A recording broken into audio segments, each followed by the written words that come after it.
From Appleton, the mayor is saying the alleged sexual assault of a young child should have been prevented.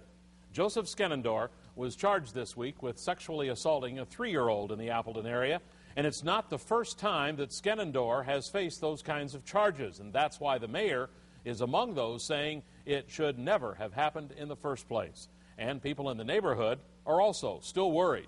Kristen Crowley has this evening's Fox 11 follow-up.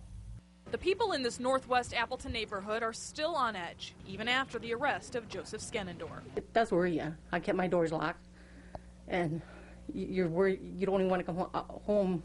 You know, I was afraid to come home and come in the house. Skenandore was living at this house for people with special needs. Police say he abducted a 3-year-old who lived nearby Tuesday night.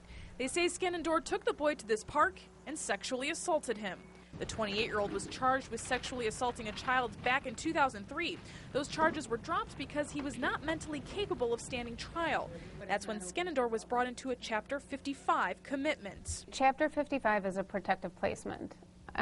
You have to be ruled permanently incompetent to have a protective placement.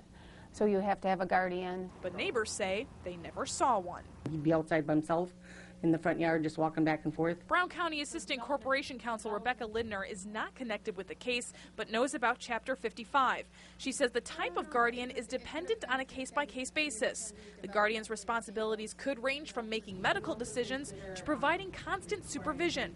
Lindner says the public can't know the extent of Skenandore's guardian because that would violate medical confidentiality. But Appleton Mayor Tim Hanna says he wants to find out. Somebody needs to be accountable for this.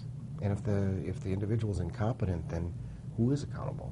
I think we need to figure out where the system broke down. Mayor Hanna says he's angry no one, not even the police department, was told Skenandore was living in the neighborhood. We're still in the process of determining who had that oversight and then go from there. Innovative Services leases out the house but would not comment on the case. Police say they don't know if Skenandore had someone looking after him. Officials say one other person was living in the house. When Fox 11 knocked on the door Friday afternoon, no one answered. We contacted Skenandore in jail. He declined a request for comment. In Appleton, Kristen Crowley, Fox 11 News. Now, a person under the Chapter 55 commitment that Kristen mentioned in her story has to be evaluated every year to determine competency.